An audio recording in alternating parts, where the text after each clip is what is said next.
et municipal, et de réaliser que non, en réalité, le RDPC est en campagne pour la présidence en permanence. Je voudrais rappeler que, étrangement, il y a un texte qui est passé il n'y a pas si longtemps qui parlait de décentralisation. Il y a un texte qui est passé qui parlait de collectivité locale, collectivité territoriale, collectivité locale, décentralisation, régionalisation. Mais je suis triste, profondément peinée de constater sur ce plateau, encore une fois, que ce sont de vains mots. Ce sont de vains mots et que, malheureusement, le parti au pouvoir, encore une fois, se prépare en réalité, parce que c'est ce que le discours du professeur suggère, se prépare à empêcher l'exercice normal de la démocratie. Jacques Dobel, vous qui avez suivi beaucoup d'autres scrutins, effectivement, est-ce que cette suspicion-là, à l'endroit du parti au pouvoir, a toujours été aussi forte? Avant, on a eu Onel, et les CAM 1 et les CAM 2 et autres, et puis beaucoup auraient espéré effectivement qu'une sorte de confiance, au moins, s'installa entre justement les acteurs politiques et l'organe en charge de l'organisation des élections, mais que non, jusqu'ici, on est encore dans les mêmes soupçons à l'endroit du parti au pouvoir. Est-ce que vous les comprenez parfois? Le RDP s'estime parfois qu'il s'agit un peu de la surenchère. Bon, sur ce plateau, c'est vrai, je suis journaliste, je le reste, mais et mon travail m'a permis d'avoir vécu des situations assez malheureuses, parce que j'ai travaillé longtemps dans un journal de la place, et à la fin d'une élection, je crois que c'était en 2004, des jeunes gens nous ont ramené des cartes d'identité parce qu'on leur en avait fait, on leur avait fabriqué des cartes qui étaient destinées pour les élections, et en échange de ce qu'on devait leur trouver du travail après. Bon, on leur a pas trouvé du travail, ils en étaient dépités et ils nous ont ramené ces cartes d'identité pour qu'on en fasse des articles. Bon, c'est pas des situations qui datent d'aujourd'hui. C'est des situations qui ont toujours existé, malheureusement. Et compte tenu du fait que les autres partis, les partis de l'opposition, acquièrent également de l'expérience au fil des années, je crois qu'ils sont suffisamment aguerris aujourd'hui, parce que quand on parle de la brigade antifraude, ouais, je crois que ce ne sera pas un vain mot. Nous verrons tout cela dimanche et après. Nous aurons souhaité avoir Carlos Nvalemisi pour qu'il nous explique le fonctionnement de la brigade antifraude. Malheureusement, peut-être qu'il aurait dit que ça relève de la stratégie, mais professeur, vous vouliez réagir tout à l'heure au propos de j'avoue que je comprends. Madame Ekedi.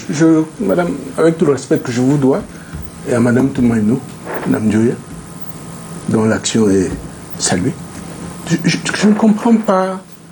Est-ce que c'est de la profession d'avocat de changer de sujet? On est passé il y a un glissement, c'est vrai que c'est à la mode, vers une élection putative présidentielle, madame.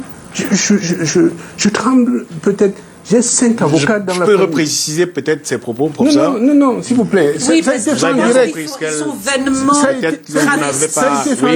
je voudrais repréciser peut-être ces propos. S'il vous plaît. Poursuivez, professeur. Peut-être elle les reprécisera peut-être elle-même tout à l'heure. S'il vous plaît. Oui, allez-y. Les sujets et les questions que vous posez nous font l'honneur d'être très clairs. Et évadent tout dérapage d'entrée de jeu. Et je vous en remercie.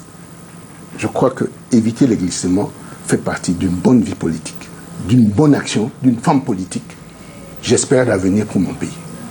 Deuxièmement, je le dis, ceux qui sont faibles crient aux voleurs. Pourquoi on ne voit pas leur vol? Ça, c'est un proverbe, vous le trouvez chez les Bassas, vous le trouvez chez les Douala, vous le trouvez partout.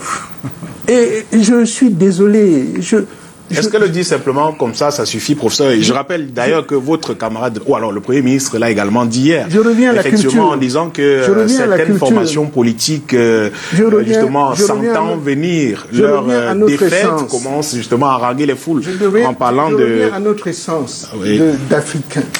Quand vous amenez un problème à un sage africain, il voit votre adrénaline haute, il voit votre humeur qui s'en va, il vous donne 2 proverbes, vous commencez à rire, l'adrénaline baisse, il vous fait votre santé, il préserve votre cœur et vous donne la leçon après. Le président Biya n'a jamais cessé de le faire et j'arrête là pour respecter le propos, la lettre du propos de nos voisines de gauche. Les fraudes ne sont pas notre façon d'être. Je le dis, le RDPC va de plus en plus, améliore le système électoral au Cameroun de plus en plus. L'Assemblée nationale le fait avec la participation, je le dis, de formations alliées, partenaires ou simplement d'intellectuels qui veulent du bien à ce pays et qui reconnaissent qu'à ce moment-là, selon ces personnalités, on peut voter ensemble pour que le système électoral s'améliore. Nous ne sommes pas un parti, nous ne serons jamais un parti qui voudra le recul du Cameroun, jamais. Le président l'a dit, sa legacy, c'est que le Cameroun, dans le système électoral, une de ses legacies, c'est que le système électoral s'améliore et la démocratie s'améliore. La démocratie ne peut pas s'améliorer si le système électoral reste ce qu'il était de manière archaïque. Maintenant, à l'éminent journaliste qui est à ma droite, je peux lui dire que à cette année-là, la palme d'or des malversations n'était pas décernée à mon parti. Et ça, je parle de journalisme. Il était décerné à qui? Il est journaliste, il sait de quoi je parle. S'il ne le sait pas, on fera la documentation ensemble. Je vous remercie. Merci, professeur. Je voudrais faire réagir Maître Doc. Maître Doc, justement, la plus grosse inquiétude justement de certains partis politiques se situe entre le dimanche où il y aura élection, le lundi qui est férié, le Képon, voilà, férié naturellement, et mardi également férié. Et beaucoup se demandent pendant tout ce temps où sont les urnes, qu'est-ce qui va se passer, où se trouvent les urnes effectivement et que va-t-il se passer. Est-ce que vous avez pensé à cela au sein de votre parti également? Vous êtes posé une équipe formée pour cela. Nous avons déjà pris les moyens de disposition et les moyens pour tout cela. Donc à ce niveau, ce n'est pas notre inquiétude. Nous voulons sûrement que les électeurs aillent s'exprimer et qu'eux-mêmes aussi protègent leur vote. Parce qu'il ne faudrait pas que ça se limite seulement aux formations politiques. Bon, c'est vrai, cette histoire de PV qui fait foi. On va y revenir. Voilà. Donc peut-être qu'il vaut mieux... Vous pouvez développer une fois. Et puis, justement, nous le savons tous, et si on en arrive à un contentieux, effectivement, nous connaissons tous la loi, justement, ce code électoral dont nous parlions encore tout à l'heure. Le professeur l'a dit peut-être perfectible, mais qui ne fait pas l'unanimité. Les formations politiques estiment qu'il y a beaucoup de modifications qu'il faut apporter. Le procès verbal, justement, qui fait foi, en dernier ressort, si jamais il y a contentieux, c'est celui d'élections Cameroun, mais vous vous retrouvez dans une élection, effectivement, pour vous reposer, Michel, la question que j'ai posée à Maître Ntok tout à l'heure, sur ces 2 jours entre dimanche et mardi. Oui. Beaucoup se demandent où se trouvent les urnes, comment est-ce que ça se passe, qui les garde finalement. Vous n'êtes pas demandé à un membre de votre formation politique de rester 2 jours, je ne sais pas trop, dans une représentation de l'ECAM ou bien je ne sais pas où les urnes se trouvent en ce moment-là, ou de rester contrôlées, ou est-ce que les urnes vont arriver. Mais l'inquiétude en elle-même, elle naît de quoi, Michel? Il faut savoir que l'inquiétude vient du déficit de confiance. Vous avez parlé tout à l'heure des différentes organisations qui ont été mises en place pour assurer le déroulement des différents scrutins. Ouais. Malheureusement, il faut le dire comme... il faut le reconnaître. Et l'ECAM, qu'elle le veuille ou non, a quand même les mains liées, puisque sur certaines questions, le pouvoir des l'ECAM, qui aurait dû être également aller jusqu'à la proclamation des résultats, a été limité. Nous savons qui paye l'ECAM. Nous savons comment ça se passe. Mais nous savons aussi nous organiser. Donc, encore une fois, je ne le dirai pas ici parce que ce n'est pas le lieu de le faire. On vous dira quand même que c'est l'argent du contribuable. Je continuerai. Oui. Nous sommes toujours dans le même principe. Cette sorte de confusion, cette limite extrêmement floue, extrêmement fluide entre l'argent du contribuable, l'argent de l'État, l'argent du RDPC, etc. On continue la navigation un peu houleuse. Disons, je dirais ça comme ça. Ouais. Mais ceci dit, nous nous sommes préparés à cela. Et l'une des mesures, justement, pour empêcher accidents malencontreux, parce qu'on parlera toujours de cela, c'est d'inviter les populations à s'assurer que dans le bureau de vote, à la fin du scrutin, que les feuilles de vote soient signées dans le bureau de vote et qu'elles s'assurent que les mentions qui sont portées sur les feuilles de vote soient effectivement celles qui sont retranscrites dans les PV. Donc nous invitons tous les Camerounais à procéder à cette vérification avant de sortir du bureau de vote. D'accord. Jacques Dobel, est-ce que... Oui. Pour le reste, on s'en occupe. Jacques Dobel, est-ce que, dans cet environnement fait de crise de confiance, finalement, on s'achemine pas vers un contentieux pour ce électorat très chargé? Je crois qu'on en a l'habitude dans ce pays. On va vers d'autres contentieux électoraux, ça va de soi. Hein. D'accord. Je voudrais vous permettre, je crois qu'on en a 2 candidats sur ce plateau. Je n'ai pas répondu à ce point. Je pense qu'il est crucial. En 30 secondes, professeur. On va quitter, on va partir. Allez-y. On va en ajouter dans 50 secondes. Allez-y. Elecam a formé. Bien entendu, nous avons formé. La loi électorale a permis à Elecam de former. Elecam a formé. Bravo aux formations qui ont pris sur elles de former par ailleurs. Elecam a le mandat de former les scrutateurs, premièrement. Deuxièmement, dans chaque bureau de vote, pour chaque élection, chaque parti a donné mandat à un mandataire. Dans chaque bureau de vote, dans toute la République. Troisièmement, je suis un peu gêné. Je suis pédiatre. Je sais soigner les enfants. Mais que les docteurs de la loi travestissent des choses ici a quelque chose de gênant. Madame, mais pourquoi pas envahir le bureau avec les makala et les beignets dès le début du scrutin? On est dans la joie, non? On peut le faire. Non. Faites-le donc. Mais vous, je parle de vous. Vous dites, population, allez envahir, allez voir. Non, nous ne disons pas allez envahir, allez voir. Vous venez le dire, madame. Le verbatim est là.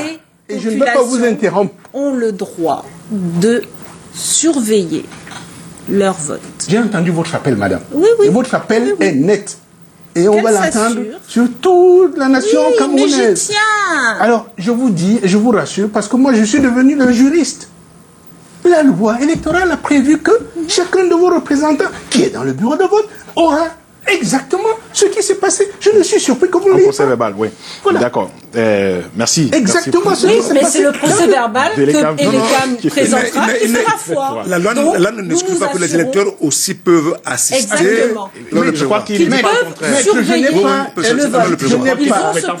Je n'ai pas. Oui. Mais je le dis qu'il ne faut pas présenter une situation catastrophique alors qu'un pays est réglé, alors qu'un pays a une constitution et une loi. D'accord. Merci. Merci, professeur. C'est un appel à quelque chose que je ne connais vais pas. permettre aux 2 candidats qui sont sur ce plateau, vraiment en 1 minute chacun, de dire un mot aux potentiels électeurs qui nous regardent ce soir. Je commence par vous, Maître Top. Pourquoi êtes-vous candidat aux élections législatives dans la circonscription électorale de Vouri Sud? Douala 2, effectivement. Pourquoi voulez-vous apporter de nouveau et qu'est-ce que vous promettez? Vraiment en 1 minute et on va partir. C'est pour porter à l'Assemblée nationale l'objectif de l'Union de population du Cameroun qui est de relever le niveau de vie des populations du Cameroun. Et pour cela, je les invite à sortir le vote, donc à aller voter et à compter le vote. Il est vrai qu'à l'heure où nous parlons, le RDPC est en train de prendre les dispositions de la fraude, ça a été démontré de plus en plus, et qu'il y a une coalition à problème à Douala 2, il ne faudrait pas que les électeurs se laissent emporter, ne restent à la maison. Le seul choix à ce niveau, c'est le vote utile. Et le vote utile, c'est l'Union des populations du Cameroun que je représente. Michel Ekedi Paco, vous aussi candidate justement dans la liste de l'Union démocratique du Cameroun dans la circonscription de Vouri Centre, dans la première Manoka. Pourquoi êtes-vous candidat? Parce que je voudrais restaurer l'être camerounais. Je voudrais enfin y apporter une définition qui respecte nos diversités culturelles, mais qui respecte également le citoyen camerounais, qui lui procure des conditions de vie sinon agréables, du moins évacuer une partie du degré de pénibilité et de la violence sociale à laquelle nous assistons aujourd'hui. Il faut que nous réussissions à travailler ensemble. Le projet que je porte depuis 7 ans et que l'UDC entend mettre en œuvre quand nous aurons reçu le suffrage des Camerounais, est un projet de création de centres communautaires, des centres communautaires qui permettront de soulager une bonne partie des problèmes que les Camerounais nous ont relatés, d'accord, selon les circonscriptions, parce qu'il n'est pas question pour nous d'imposer une vision du Cameroun. Nous respectons le fait que chaque Camerounais a une ambition pour son pays. Nous souhaitons donc aller dans ce sens-là, au travers de ces maisons communautaires auxquelles toute la population pourra participer et contribuer à un développement durable. Professeur, pour terminer, votre dernier mot. La DPC est une profession de foi, claire, nette. La gouvernance arrive au niveau de chaque Camerounais. Elle est sociale, elle est démocratique. Nous allons méthodiquement, avec le soin que nous avons du bien-être, de vivre ensemble et du progrès de notre pays, nous allons encore donner une vague d'espoir, une plus grosse vague de réalisation, une plus grosse vague d'opportunités. Nous allons le faire, nous le faisons déjà. C'est ce que le Premier ministre de nous montrer à Douala. Merci, professeur, merci Jacques Bobel d'avoir été là une fois de plus avec nous ce soir. Mesdames, messieurs, merci d'avoir suivi. Une fois encore, je souhaite prendre rétablissement à Carole Yemelon qui pourra vous retrouver demain, pourquoi pas si elle se sent mieux. Merci d'avoir suivi cette autre émission. Tout de suite, juste derrière, le journal avec Aimé Catherine Moukouri. À très bientôt sur cette antenne. Bonsoir.